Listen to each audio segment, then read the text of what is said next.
নমস্কার বন্ধুরা, জঙ্গলমহল ভিলেজ ফুডে আপনাদের সকলকে স্বাগত। বড়দের প্রণাম এবং ছোটদের ভালোবাসা জানাই। আশা করি সবাই ভালো আছেন। আজকে আমি আবার চলে এসেছি একটা রেসিপি নিয়ে। তো আজকে আমি যে রেসিপিটি আপনাদের সঙ্গে শেয়ার করব সম্পূর্ণ নতুন একটি রেসিপি। আপনারা প্লিজ প্রথম থেকে শেষ পর্যন্ত ভিডিওটা দেখুন। এই দেখুন, এখানে আমি নিয়ে নিয়েছি রাঙালু। এই যে লাল লাল আলুগুলো, এই রাঙালুর একটা রেসিপি আমি আপনাদের সঙ্গে শেয়ার করব। তো এই সময় বাজারে প্রচুর পরিমাণে রাঙালু পাওয়া যায় এবং রাঙালুর যে পুষ্টিগুণ সেটা তো কম বেশি প্রত্যেকেরই জানা আছে, হার্টের পক্ষে নাকি ভীষণ ভালো। তো এই সময় যেগুলো পাওয়া যায় সেই সময় এইগুলো খাওয়া হয়।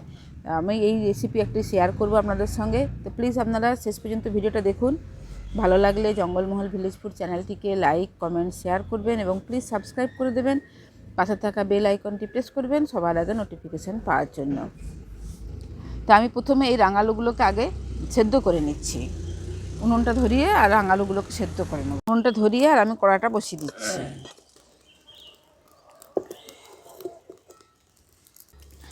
কড়াতে দিয়ে দিচ্ছি জল।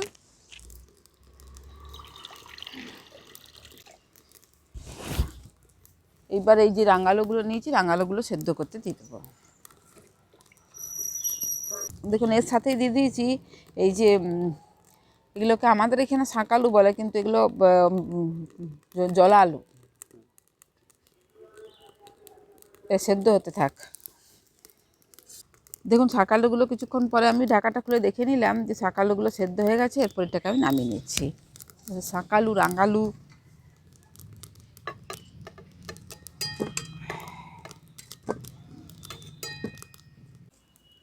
ঠান্ডা হতে থাক। দেখুন, এগুলো ঠান্ডা হয়ে গেছে। এরপর এগুলোকে আমি ছাড়িয়ে নিচ্ছি, খোসাগুলো ছাড়িয়ে নেব।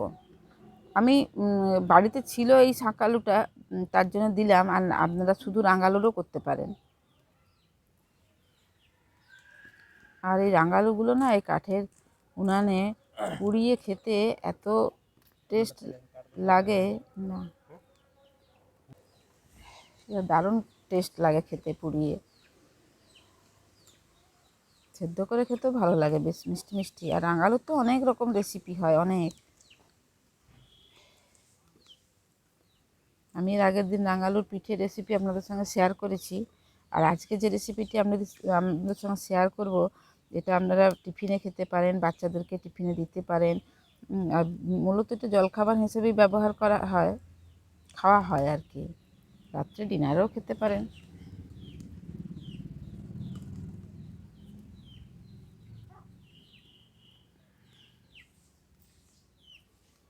দেখুন, এগুলো সমস্ত আমি ছাড়িয়ে নিয়েছি।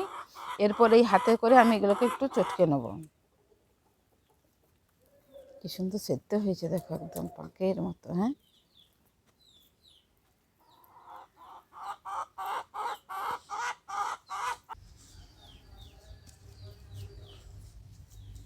এই দেখুন, রাঙালুগুলোকে আমি সেদ্ধ করার পর চটকে নিয়েছি। এরপরে আমি এর সাথে দিয়ে দিচ্ছি একটা একটা করে উপকরণ। প্রথমে দিয়ে দিচ্ছি অল্প একটু নুন।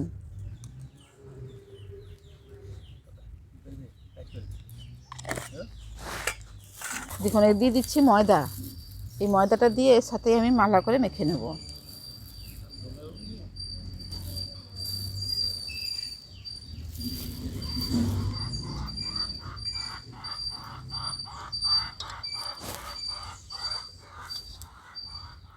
দিয়ে দিচ্ছি অল্প পরিমাণে সাদা তেল।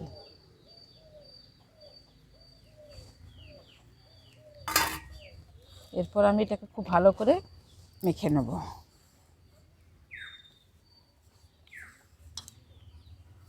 দেখুন, সমস্ত শুকনো উপকরণগুলো মাখা হয়ে গেছে। এরপর আমি অল্প অল্প জল দিয়ে একটা ডো তৈরি করে নেব।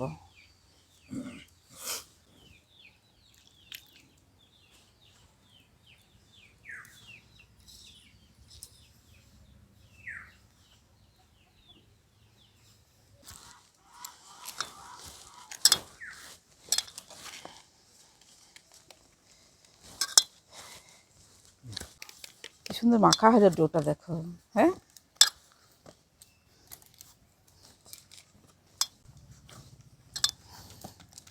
দেখুন, ডোটা আমাদের মাখা হয়ে গেছে। আর এটাকে আমি এবারে 10 মিনিটের জন্য একটু রেস্টে রেখে দেবো। ডোটা দেখুন, খুব একটা পাতলাও নয় আর খুব একটা শক্ত করেও মাখিনি। যেরকম পরোটার ডো হয় সেইভাবে মেখে নিয়েছি। এরপরে এটাকে আমি চাপা দিয়ে রেখে দিচ্ছি 10 মিনিট 10-এর জন্য। উপরে একটু তেল লাগিয়ে দেবো যাতে ওপরটা না শক্ত হয়ে যায়। এবার 10 মিনিটের জন্য একটু রেস্টে রেখে দিচ্ছি।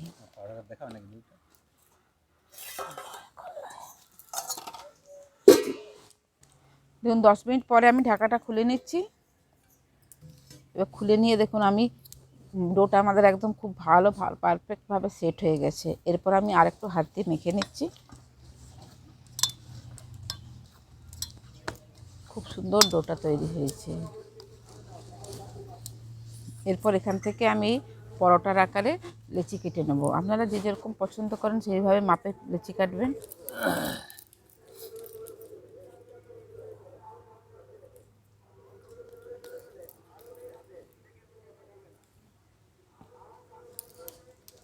দেখুন আমি এরকম 4টে লেচি কেটে নিয়েছি।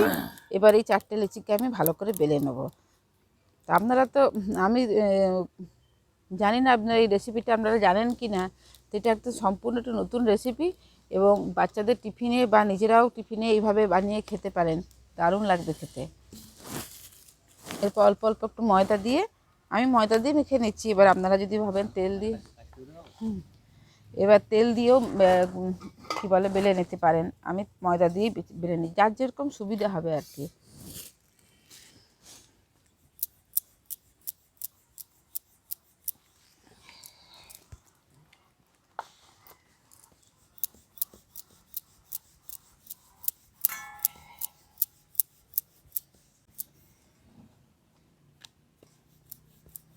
দেখুন আমি পরোটাটা গোল করে লেচির রুটির মতো করে বেলে নিয়েছি। এরপরে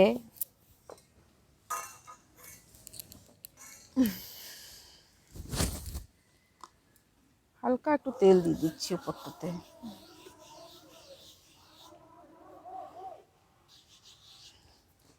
এর মাঝ বরাবর দিয়ে দিচ্ছি 1 চামচ চিনি, ঠিক এই মাঝ বরাবর 1 চামচ চিনি দিয়ে দিলাম। আর দিয়ে দেবো এই 1 চামচ গুঁড়ো দুধ।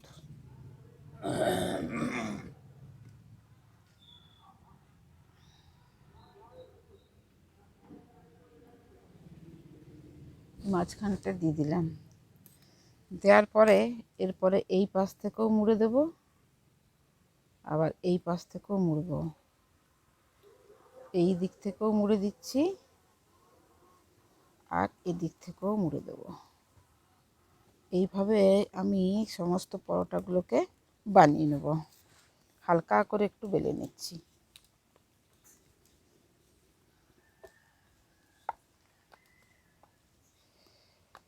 খুব হালকা করে, একদম চাপ দেওয়া চলবে না, হালকা করে একটু বেলে নিচ্ছি।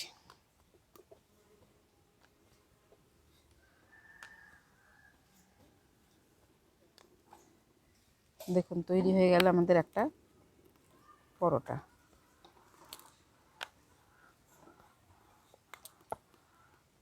দেখুন তৈরি হয়ে গেল আমাদের একটা পরোটা। এইভাবে আমি সমস্ত পরোটাগুলোকেই বেলে নেব।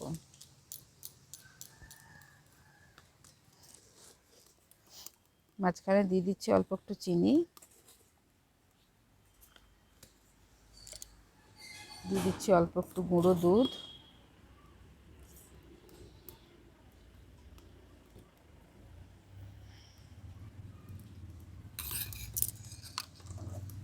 দুপাশ থেকে মুড়ে দিচ্ছি।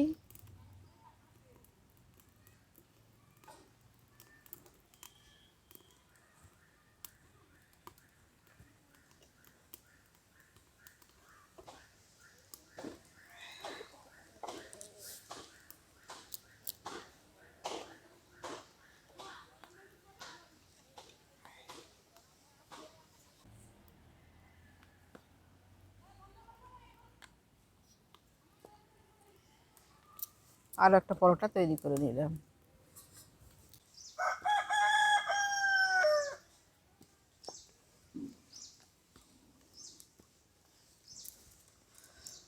দেখুন আমার 4টে পরোটাই বেলা হয়ে গেছে।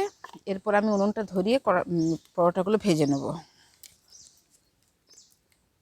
দেখুন সমস্ত পরোটাগুলো আমি বেলে নিয়েছি। এরপর আমি উনুনটা ধরিয়ে কড়াটাও বসিয়ে দিয়েছি। এরপর আমি একটা একটা করে ভেজে নেব।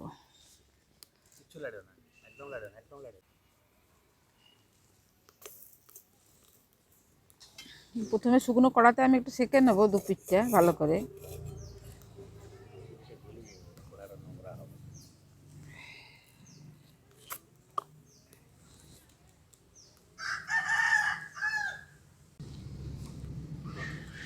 দেখুন দুটো পিঠ ভালো করে লাল লাল করে সেঁকে নিয়েছি, আর এরপরে আমি দিয়ে দেবো সাদা তেল।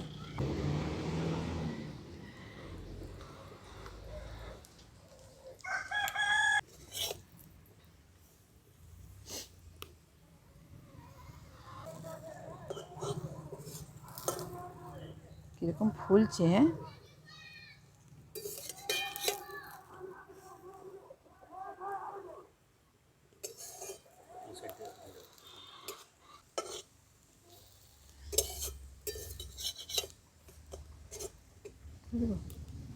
দেখুন সমস্ত পরোটাগুলো আমি লাল লাল করে ভেজে নিয়েছি, আর এরপর এটাকে আমি তুলে দিচ্ছি।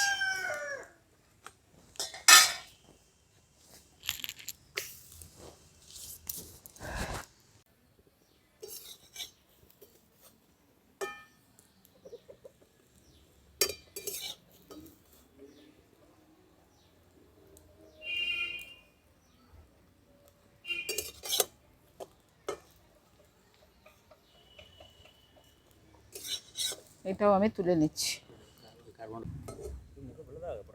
দেখুন পরোটাটা কীরকম ফুলে উঠছে, প্রত্যেকটা পরোটাই কিন্তু এইভাবে একদম গোল গোল হয়ে ফুলে উঠেছে। তো সমস্ত পরোটাগুলোই আমাদের ভাজা হয়ে গেছে, এরপর আমি নামিয়ে নিচ্ছি। আজকে রেসিপি আপনাদের কীরকম লাগলো আপনারা অবশ্যই আমাকে কমেন্ট করে জানাবেন।